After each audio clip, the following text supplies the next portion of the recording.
Good afternoon, students. Today we shall continue human reproduction part 6, and today we will learn about fertilization and implantation. All right, so let's start.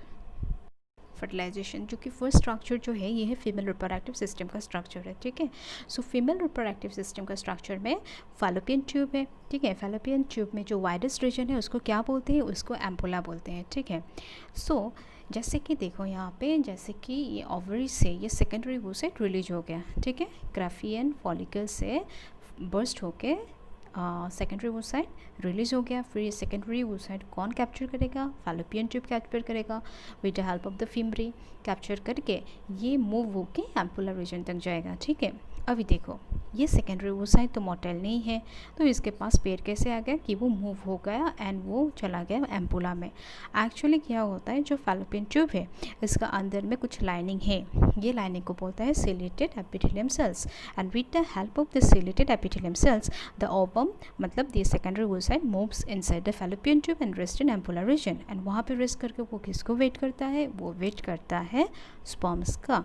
Within 24 hours if sperms पहुंच गया तो fertilise हो गया, if नहीं आएगा तो degenerate होगा, ठीक है। तो ड्यूरिंग सेक्सुअल इंटरकोर्स स्पर्म्स भी रिलीज होगा यहाँ पे वेजिना में, फिर वो यूट्रस से जाके पास होके ये पहुंचेगा एम्पुलर रीजन। फिर एम्पुलर रीजन में जो सेकेंडरी वूसाइट है उसके साथ फर्टिलाइजेशन होगा। So ampulla is the site of fertilisation, ठीक है। लेकिन यहाँ पे हम लोग हम लोग ने oogenesis के बारे में पढ़ा था, वहाँ वो पार्ट को थोड़ा रिविजन कर लेते हैं, ठीक है। जैसे कि हम लोग जानते हैं जो प्राइमरी वूसाइट था, प्राइमरी वूसाइट जब म्यूसिस 1 होके क्या हुआ था, म्यूसिस 1 होके 2 सेल्स प्रोड्यूस किया था, ठीक है। एक था first polar body and second क्या था, और एक क्या था सेकेंडरी वूसाइट था। सो म्यूसिस होके 2 सेल्स बनाया था, एक था फर्स्ट पोलर बॉडी एंड दूसरा था सेकेंडरी वूसाइट, ठीक है, जो कि टर्शियरी फॉलिकल्स में हुआ था, ठीक है। फिर बाद में क्या हुआ, जो फर्स्ट पोलर बॉडी का जो सेल्स है वो डिजेनरेट हो गया, बिकॉज वो वीक था, बीमारी था, इसलिए वो डिजेनरेट हो गया। लेकिन बाद में क्या रह गया था, सेकेंडरी वूसाइट रह गई थी, ठीक है। एंड सेकेंडरी वूसाइट ग्राफियन फॉलिकल्स में क्या हुआ, ग्राफियन फॉलिकल्स में ये म्यूसिस 2 शुरू करने वाली थी, लेकिन म्यूसिस 2 का जो मेटाफेज 2 है उसमें इसको भी स्टॉप किया गया था, ठीक है। ग्राफियन फॉलिकल्स में क्या हुआ था, म्यूसिस 2 भी स्टार्ट किया था, लेकिन इसका जो स्टेज है म्यूसिस 2 का जो स्टेज है मेटाफेज 2 में उसको स्टॉप किया गया था, ठीक है। फिर ये ग्राफियन फॉलिकल्स ऐसे बनी थी। सो ग्राफियन फॉलिकल्स में क्या चेंजेस आया था, ग्राफियन फॉलिकल्स में चेंजेस आया था कि सेकेंडरी वूसाइट के बाहर में एक नॉन सेलुलर लेयर आया था जिसको हम लोग बोलते हैं जोना पेलोसिडा, ठीक है। फिर उसका बाहर में थोड़ा ग्रैनुलर सेल्स का एक लेयर आया था, ग्रेनुलोसा सेल्स का एक लेयर आया था, तो उसको क्या बोलते हैं, कोरोना रेडिएटा। फिर एक कैविटी बन गया था जिसमें क्या बोलते हैं, उस कैविटी है एंट्रम है, तो इसमें कैविटी बन गया था, उसको एंट्रम बोलते हैं, ठीक है। फिर बाहर में क्या है, ग्रेनुलोसा का ही लेयर था। फिर ठेका इंटरना था, फिर बाहर में ठेका एक्सटर्ना था। तो ये था हम लोगों का जो मतलब ग्राफियन फॉलिकल्स का स्ट्रक्चर, ठीक है, जो कि कुछ चेंजेस हमको देखने को मिला था। फिर ग्राफियन फॉलिकल से क्या बर्स्ट होके निकला था, ग्राफियन फॉलिकल से देखो ओनली सेकेंडरी वूसाइट अकेले ग्राफियन फॉलिकल से नहीं निकलती है, ठीक है। उसके साथ क्या क्या निकलता है, जोना पेलोसिडा जो कि नॉन सेलुलर लेयर था, ठीक है। एंड फिर उसका बाहर में कोरोना रेडिएटा। तो zona pellucida and corona radiata Graafian follicle से रिलीज होके निकलता है, ठीक है। और जो मैंने बोला है कि ग्राफियन फॉलिकल्स में जो म्यूसिस 2 स्टार्ट हुआ था, लेकिन कहाँ पे म्यूसिस 2 कंप्लीट नहीं हो पाया यहाँ पे, उसको स्टॉप किया गया था मेटाफेज 2 स्टेज में। लेकिन इसका कंप्लीशन कब होगा, इसका कंप्लीशन जब फर्टिलाइजेशन कंप्लीट होने वाला होगा तभी ये म्यूसिस 2 भी कंप्लीट होगा, वो जो कि हम लोग ये बाद में देखेंगे। लेकिन फ़िलहाल आप लोग ये याद करके रखिए कि ग्राफियन फॉलिकल से जो निकलेगा वो निकलेगा सेकेंडरी वूसाइट के ऊपर में एक नॉन सेलुलर लेयर रहेगा, उसको बोलता है जोना पेलोसिडा, एंड उसके बाहर में रहता है कोरोना रेडिएटा, ठीक है। फिर क्या होगा, देखो ड्यूरिंग सेक्सुअल इंटरकोर्स जो स्पर्म्स रिलीज हुआ था, तो एक इजैकुलेशन में कितना स्पर्म्स रिलीज होता है, एक 1 इजैकुलेशन तो 200 to 300 मिलियन स्पर्म्स रिलीज होता है। लेकिन सब ओवम के पास पहुंचता नहीं है, सब ओवम के पास पहुंचता नहीं है। कितना स्पर्म्स पहुंचता है, ओनली 200 स्पर्म्स पहुंचता है ओवम में, ठीक है, ओवम तक ओनली 200 स्पर्म्स पहुंचता है। एक्चुअली क्या होता है, जब सेक्सुअल इंटरकोर्स के टाइम पे जो स्पर्म्स रिलीज़ कर देता है तो वेजिना, एक्चुअली क्या होता है, वेजिना का जो एनवायरनमेंट है वो एक्चुअली एसिडिक है and sperms do not like acid, तो स्पर्म्स के ऊपर अटैक होना लगता है, ये वेजिना का सिक्रेशन ये स्पर्म्स के ऊपर अटैक करना शुरू कर देते हैं एंड बहुत स्पर्म्स ऐसे मर जाता है due to acid. And secondly क्या होता है, ये जो फीमेल बॉडी, एक्चुअली क्या होता है, फीमेल का जो बॉडी है ये एक्चुअली स्पर्म्स को फॉरेन सेल्स मानते हैं, ठीक है। सो फीमेल्स का जो बॉडी में जो फैगोसाइट्स हैं वो स्पर्म्स को खाने लगता है एंड एज ए रिजल्ट बहुत स्पर्म्स का डेथ होता है, ठीक है।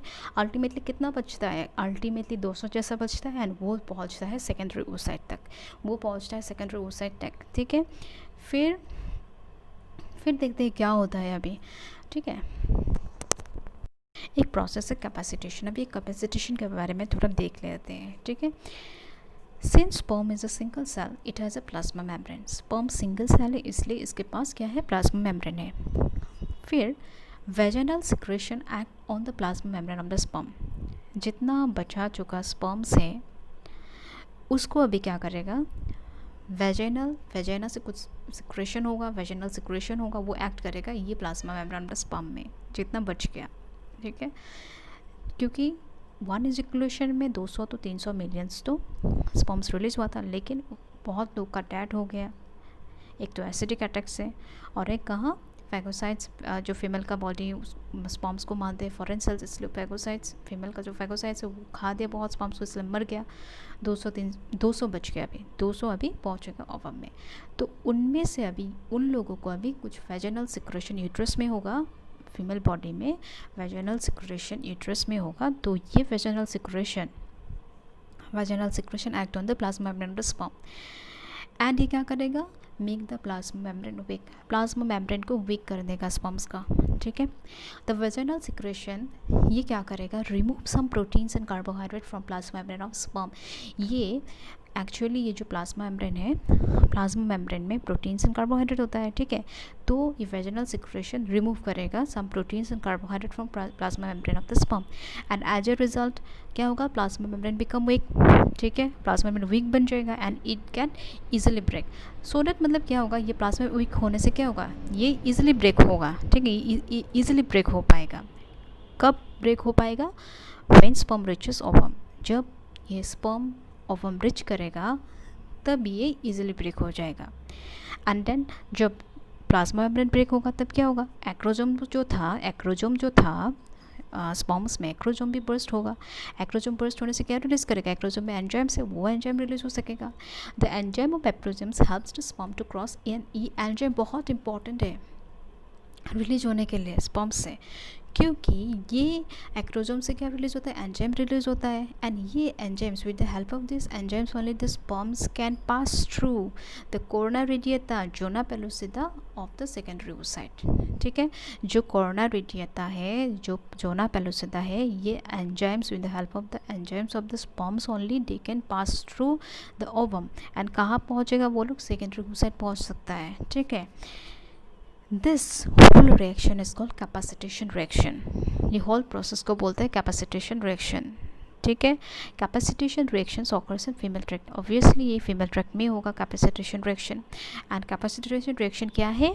Ultimately capacitation reaction is weakening of the plasma membrane because of the vaginal secretion, so that membrane get breaks and ultimately acrosomes also get burst and releases enzymes, and with the help of these enzymes only the sperms can pass through zona pellucida, corona radiata and ultimately reaches to secondary oocyte, ठीक है।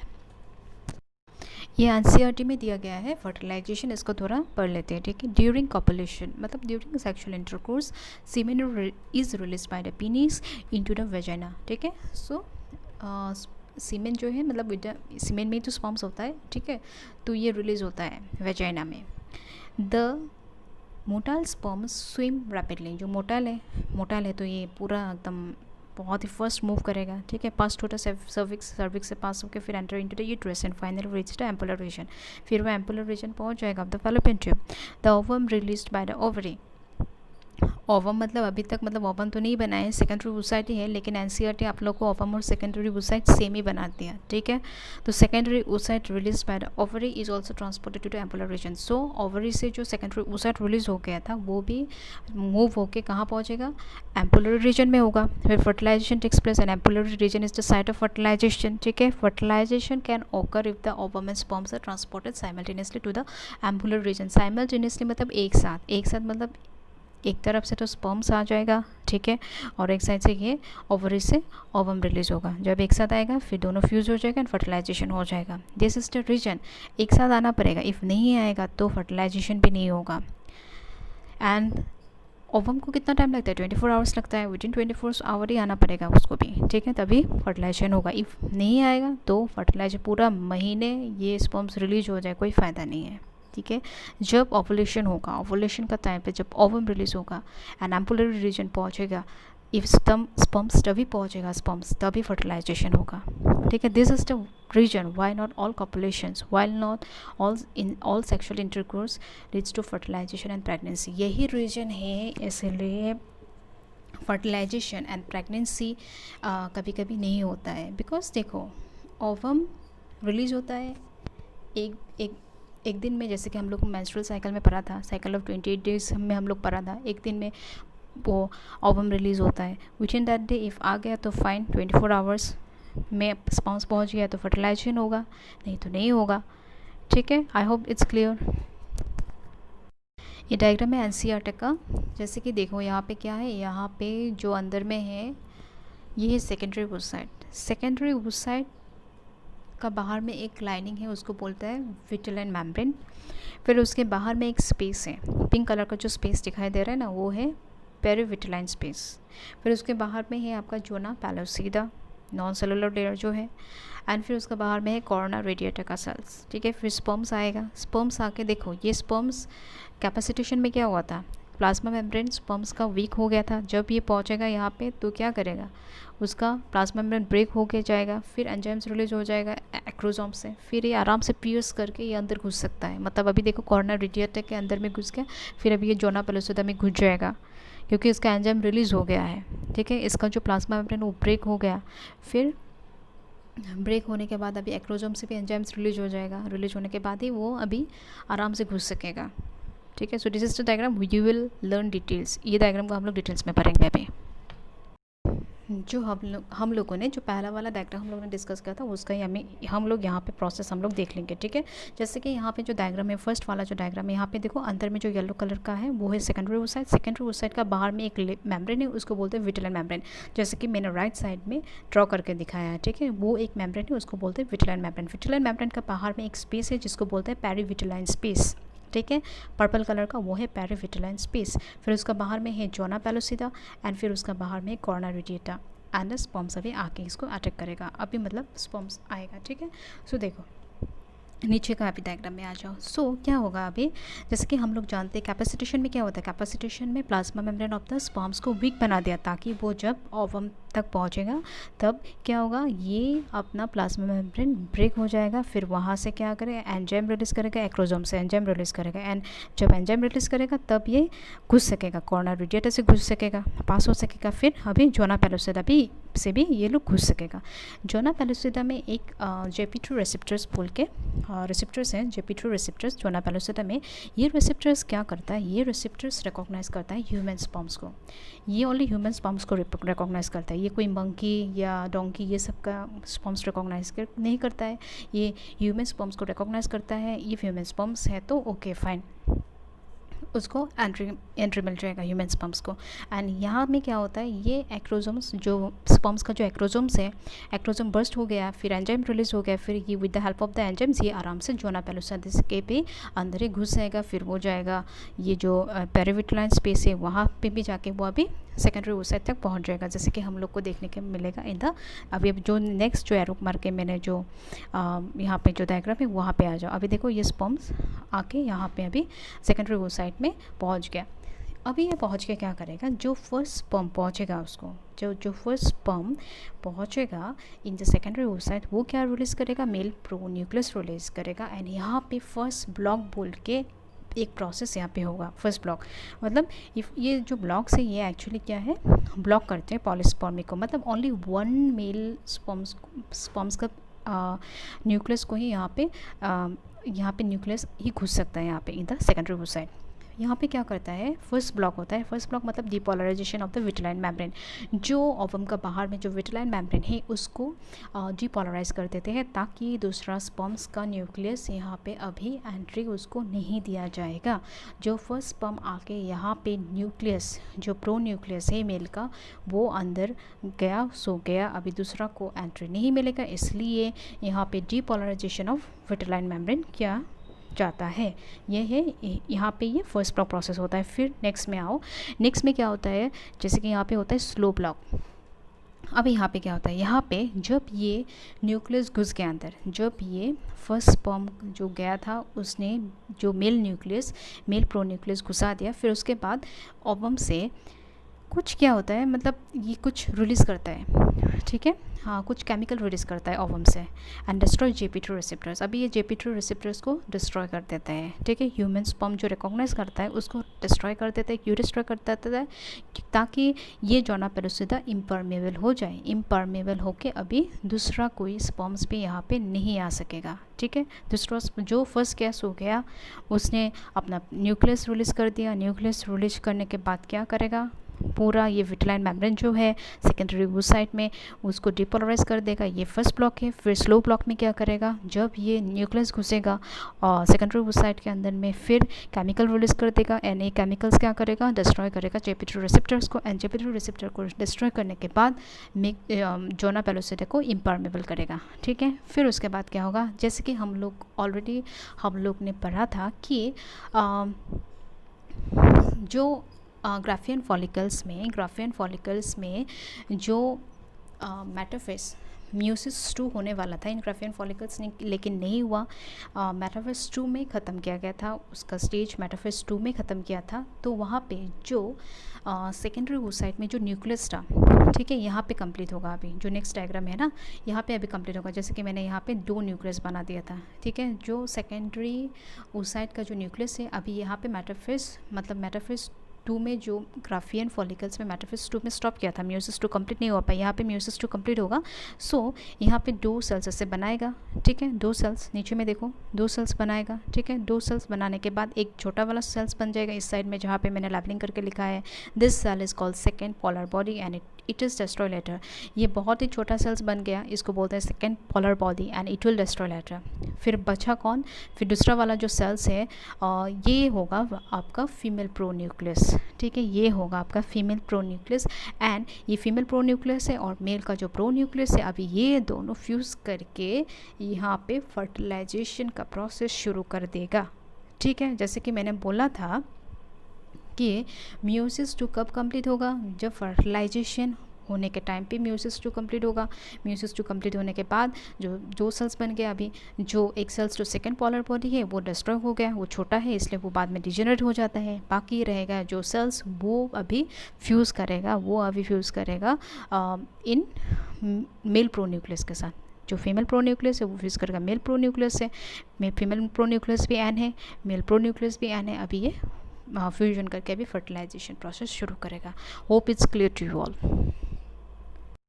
ये paragraph NCERT से, इसको भी देख लेते हैं, ठीक है। The process of fusion of sperms with an ovum is called fertilisation, ठीक है। फर्टिलाइजेशन क्या है, कभी पूछ सकता है, ये डेफिनेशन है, आप लोग को जानना है। During fertilisation sperms comes in contact with zona pellucida layer of the ovum, ठीक है, and induces changes in the membrane. Zona pellucida से कुछ चेंजेस ये लोग करते हैं, ठीक है। Induces changes in the membrane that block the entry of additional sperms, ठीक है। ब्लॉक क्या है, अभी जो मैंने आप लोग को समझाया फर्स्ट ब्लॉक से स्लो ब्लॉक्स, वो सभी ब्लॉक यहाँ पे मीन किया है। Thus it ensures that only one sperms can fertilize an ovum, ठीक है। हम लोग ने देखा है कि जो फर्स्ट स्पर्म्स पहुँचेगा एंड जो न्यूक्लियस रिलीज करेगा वो ही फर्टिलाइज करेगा ओवम को। The secretion of the acrosome helps the sperms enter into the cytoplasm of the ovum through the zona pellucida and the plasma membrane. तो मैंने बोला था एक्रोजोम से जो एंजाइम रिलीज होगा वही एंजाइम हेल्प करेगा स्पर्म्स को एंटर करने के लिए in the cytoplasm of the ovum through zona pellucida and the plasma membrane. This induces the completion of the meiotic division of secondary oocyte. तो ये यहाँ पे आपका म्यूटिक डिवीजन का प्रोसेस ख़त्म होगा। यहाँ पे second meiotic division is also unequal and results in the formation of A second polar body. जैसे कि मैंने आप लोग को दिखाया, सेकेंड पोलर बॉडी बन गया, वो भी वीक होगा एंड वो भी आपका बाद में वो होगा, डिजेनरेट हो जाएगा, डिस्ट्रॉय हो जाएगा later. The second meiotic division is also unequal and results in the formation of the second polar body and haploid ovum. Haploid ovum n है, ठीक है। Soon the haploid nucleus of the sperms and that of the ovum fuse together to form a diploid zygote। फिर ये fertilisation करेगा, यहाँ पे fertilisation ख़त्म होगा, मतलब आपका एन मेल प्रोन्यूक्लियस है एंड फीमेल प्रोन्यूक्लियस है, ये लोग फ्यूज़ करेगा, फ्यूज़ करने के बाद डिप्लॉइड zygote बनाएगा, ठीक है। Now will see the process of implantation. Implantation देखो, जैसे कि यहाँ पे जो राइट साइड का जो डायग्राम है वो देखो, वहाँ पे क्या है, ओवम है, ओवम के पास 23 क्रोमोसोम नंबर है एंड स्पर्म्स का 23 क्रोमोसोम नंबर है। स्पर्म ने अपना न्यूक्लियस प्रोड्यूस कर दिया एंड ओवम का तो न्यूक्लियस है ही, फिर ये फ्यूज़ करके क्या होगा, zygote बनेगा, ठीक है। zygote is also known as totipotent cell because totipotent cell इसलिए इसको बोलता है because it has the capacity to make the whole baby, whole organism, ये टोटिपोटेंट ये zygote से ही बनेगा, ठीक है। अभी कितना क्रोमोसोम नंबर होगा इसका, टोटल 46 क्रोमोसोम नंबर होगा, ठीक है। देखो कोर्ना रेडिएटा जो है, जो बाहर का जो लेयर था कोर्ना रेडिएटा, ये डिस्ट्रॉय हो जाता है, बट जो जोना पेलोसिदा है वो रह जाता है। zygote सेल का बाहर में जोना पेलोसिदा रहेगा, ठीक है। अभी ये जो zygote है इसका क्या होगा, इसका माइटोसिस होगा, माइटोसिस होगा, पहला माइटोटिक डिवीजन होगा अभी, ठीक है। एक सेल से क्या कितना सेल्स बनेगा, 2 सेल्स बनेगा, ठीक है। माइटोसिस से क्रोमोसोम नंबर चेंज नहीं होगा, 46 का 46 ही रहेगा, 2 ही सेल्स में, अभी जो 2 सेल्स बनेगी ना 46 ही होगा। इसका जो क्रोमोसोम नंबर है वो चेंज नहीं होगा, ठीक है। जोना पेलोसिदा का भी साइज़ चेंज नहीं होगा, जो साइज़ है वही साइज़ रहेगा, but size of the cells का साइज़ छोटा हो जाएगा, लेकिन जोना पेलोसिदा का जो साइज़ है वो वैसे का वैसे रहेगा, ठीक है। अभी जो फर्स्ट माइटोटिक सेल डिवीजन हो गया, अभी क्या बनेगा, 2 सेल्स बन गया, अभी इसको बोलेंगे हम लोग क्लीवेज बोलेंगे, ठीक है, इसको हम लोग बोलेंगे क्लीवेज। फिर और माइटोसिस होगा, माइटोसिस होने के बाद कितना होगा, सेल्स, कितना सेल्स बनेगा, 4 सेल्स बनेगा, 2 सेल्स से 4 सेल्स बनता है, ठीक है। अभी इसको हम लोग zygote नहीं बोलेंगे, इसको हम लोग अभी zygote नहीं बोलेंगे, इसको हम लोग बोलेंगे क्या, 4 सेल्स जो बन के इसको हम लोग बोलेंगे एम्ब्रायो।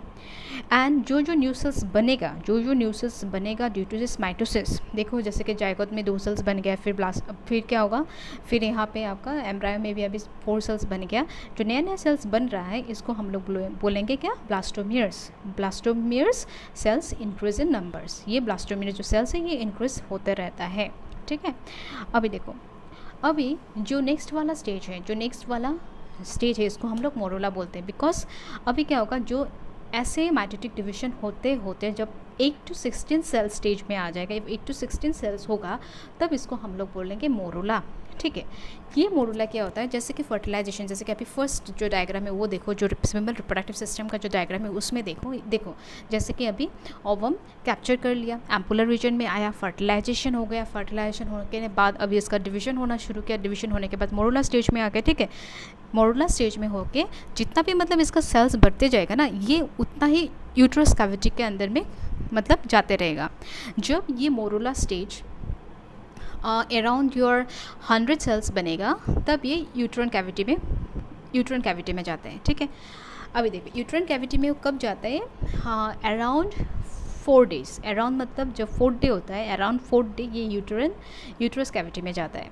अभी यूट्रस कैविटी कौन सा स्टेज में है, हम लोग ने मेंस्ट्रुअल साइकिल में पढ़ा था, यूट्रस कैविटी का स्टेटस हम लोगों ने मेंस्ट्रुअल साइकिल में पढ़ा था।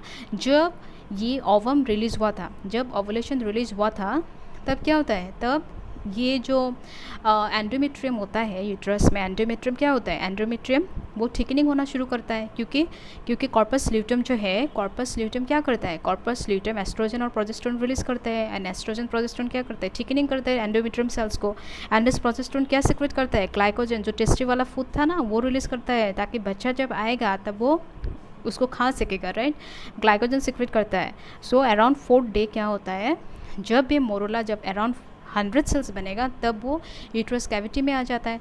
फिर ग्लाइकोजन जो रिलीज़ करता था ये एंडोमेट्रियम, ये ग्लाइकोजन ये मोरुला ले लेगा, मतलब ये इस मोरुला में घुस जाएगा। ठीक है, एंडोमेट्रियम से जो ग्लाइकोजन रिलीज हो रहा है ये घुसेगा आपका मोरुला में। ठीक है, दिस इज़ क्लियर। अभी देखो मोरुला में घुसने के बाद अभी ब्लास्टोसिस बनेगा। ब्लास्टोसिस का डायग्राम देखो नीचे में डे 5 में होगा। ये जो ब्लास्टोसिस होगा इसमें क्या होगा, जो सेल्स है, जो मोरुला का सेल्स था वो बाहर में आ जाएगा। ठीक है, थोड़ा थोड़ा बाहर में आ जाएगा। फिर बाहर में आने के बाद अंदर में क्या होगा, glycogen with glycogen it will be fill up. Glycogen मतलब जो खाना है उससे फिलअप हो जाएगा। एंड नीचे में क्या होगा, एक नॉब लाइक स्ट्रक्चर होगा। मतलब ये हालांकि वही सेल्स है, ब्लास्टोमेयर्स ही है, ये ब्लास्टोमेयर्स ही है, लेकिन नॉब लाइक इसका नॉब लाइक स्ट्रक्चर्स हो जाएगा। इसका मतलब नॉब सेल्स होगा इसमें। ठीक है, नॉब का स्ट्रक्चर जैसा एक सेल्स बना देगा। ठीक है, और बाहर में भी ये ब्लास्टोमेयर सेल्स ही है, लेकिन अंदर में क्या होगा, अंदर में फिल विद द ग्लाइकोजन जो फूड है बच्चा के लिए। ठीक है, तो ये होगा। तो इसको ये पूरा को स्ट्रक्चर को हम लोग ब्लास्टोसिस बोलते हैं। ठीक है, और जो knob like structure of this blastomere है इसको बोलते हैं एम्ब्रायोब्लास्ट और इनर सेल मस्क। एंड बाहर का जो ये ब्लास्टोमेयर का जो सेल्स इसे सराउंडिंग करके है इसको बोलते हैं ट्रोफोप्लास्ट। अंदर में ग्लाइकोजन है। ठीक है, तो ये 5th डे को होगा। जो साइड में मैं जो फीमेल रिप्रोडक्टिव सिस्टम का जो साइड में मैंने जो एक डायग्राम जो ड्रॉ किया है फीमेल रिप्रोडक्टिव सिस्टम का, देखो ये ब्लास्टोसिस का ऐसा स्ट्रक्चर इसका 5th डे का होगा। ठीक है, इसका 5th डे में होगा। ग्लाइकोजन तो 4th डे को मूव हो गया ना, फिर 5th डे को इसका स्ट्रक्चर ऐसा होगा। अराउंड 5th डे इसका स्ट्रक्चर ऐसा हो जाएगा। 1st डे को 2 सेल्स बना, फिर डे 2 को 4 सेल्स बना, डे 3 को आपका 8 to 16 सेल्स बना, डे 4 में अराउंड 100 सेल्स बना। फिर 100 सेल्स में क्या होगा, ग्लाइकोजन मूव हो जाएगा। एंडोमेट्रियम से ग्लाइकोजन जो सिक्रेशन हुआ था वो मूव हो जाएगा। फिर ब्लास्टोसिस का स्ट्रक्चर बनेगा। ब्लास्टोसिस का स्ट्रक्चर कब बनेगा, अराउंड 5th डे। फिर क्या होगा, अल्टीमेटली क्या स्ट्रक्चर होगा, ये जो अभी भी जोना पेलोसिडे का लेयर अभी भी है यहाँ पे। ठीक है, अभी भी जोना पेलोसिडे का जो बाहर वाला जो लेयर है अभी भी है, ब्लास्टोसिस का बाहर में ही होगा। अभी क्या करेगा, अभी इसका टाइम हो गया डिस्ट्रॉय होने का, जोना पेलोसिडे का डिस्ट्रक्शन का टाइम अभी आ गया। ठीक है, ब्लास्टोसिस्ट क्या करेगा, ये रिलीज़ करेगा कुछ एंजाइम रिलीज़ करके जो जोना पेलोसिडे का जो लेयर है उसमें शेड कर देगा। शेड करने के बाद क्या करेगा, ये बाहर आ जाएगा, ये ब्लास्टोसिस बाहर आ जाएगा। बाहर आके ये ब्लास्टोसिस और कुछ रिलीज़ करेगा। एंजाइम रिलीज़ करने के बाद ये जो एंडोमेट्रियम है, फीमेल रिप्रोडक्टिव सिस्टम्स का जो एंडोमेट्रियम है, जो ब्लास्टोसिस मैंने ड्रॉ करके रखा है, वो जो वहाँ पे जो वहाँ के जो एंडोमेट्रियम है वो एंडोमेट्रियम में क्या करेगा, ये घुसेगा। ओके, घुस के वो एम्बेडेड हो जाएगा, फिर वो बरी हो जाएगा। ये अराउंड आपका 7th डे को होगा, ये बरी हो जाएगा। ठीक है, यहाँ पे क्या होगा, ब्लास्टोसिस में क्या होगा, ब्लास्टोसिस से एंजाइम रिलीज़ करके जोना पेलोसिडे को शेड करेगा। शेड करने के बाद वो बाहर निकलेगा। बाहर निकले के बाद ब्लास्टोसिस और एंजाइम रिलीज़ करेगा। एंजाइम रिलीज़ करने के बाद एंडोमेट्रियम के अंदर में घुस जाएगा, फिर वो बरी हो जाएगा अराउंड 7th डे को बरी हो जाएगा। अभी हम लोग नेक्स्ट जो स्लाइड है उसमें देखेंगे वो कैसे बरी हो जाता है, एम्बेडेड कैसे हो जाता है with in the endometrium. Finally, this is the structures of the blastocyst which is embedded inside the endometrium. ठीक है, ये बरी हो गया एंडोमेट्रियम के अंदर में। यहाँ पे जोना पेलोसिडे का लेयर नहीं है, जोना पेलोसिडे डिस्ट्रॉय हो गया है। ठीक है, and it is implanted on 7th day. This is the implantation, ये ही इम्प्लांटेशन का प्रोसेस। ठीक है, okay, let's see, this is from NCERT। ये थोड़ा पढ़ लेते हैं हम लोग। The mitotic division start as the zygote moves through the stomach of the oviduct called cleavage towards the uterus. ठीक है, मतलब जैसे ही माइटोटिक डिवीजन जितना करेगा उतना ही ये क्या करेगा, ये एम्पुला से स्टमक में जाएगा, फिर वो जाएगा यूट्रस का कैविटी में, ऐसे करके वो जाते रहेगा। And forms 2, 4, 8, 16 daughter cells called blastomeres. जो नया सेल्स बनेगा उसको हम लोग ब्लास्टोमियर से बोलते हैं। The embryo with 8 to 16 blastomeres is called morula. हाँ, जब 8 to 16 सेल स्टेज में आ जाएगा एम्ब्रायो, उसको क्या बोलते हैं हम लोग, मोरुला बोलते हैं। The morula continues to divide and transforms into blastocyst. ठीक है, मोरुला फिर और जब अराउंड 100 सेल्स बनेगा, फिर वो क्या करेगा, वो transforms into blastocyst as it moves further into the uterus। फिर यूट्रस में अंदर जाते हैं। The blastomeres in the blastocyst are arranged into an outer layer called trophoblast। जो आउटर वाला लेयर है उसको क्या बोलते हैं, ट्रोफोब्लास्ट बोलते हैं। And to inner group of cells attach to trophoblast called the innermost cell. Innermost cells नहीं तो इसको क्या बोलते हैं, embryoblast. ठीक है. The trophoblast layers and gets attached to the endometrium and the inner cells must get differentiated as the embryo. After attachment, the uterine cells divide rapidly and covers the blastocyst. ठीक है. As a result, the blastocyst becomes embedded in the endometrium of the uterus. फिर बाद में ये embedded हो जाता है, बारी हो जाता है endometrium में, and this is called implantation and leads to the pregnancy. ठीक है. सो यही कुछ हम लोग ने ये implantation के बारे में हम लोग ने पढ़ा है. ठीक है. Thank you students for your attention. See you in the next class. Till then, take care. Bye bye.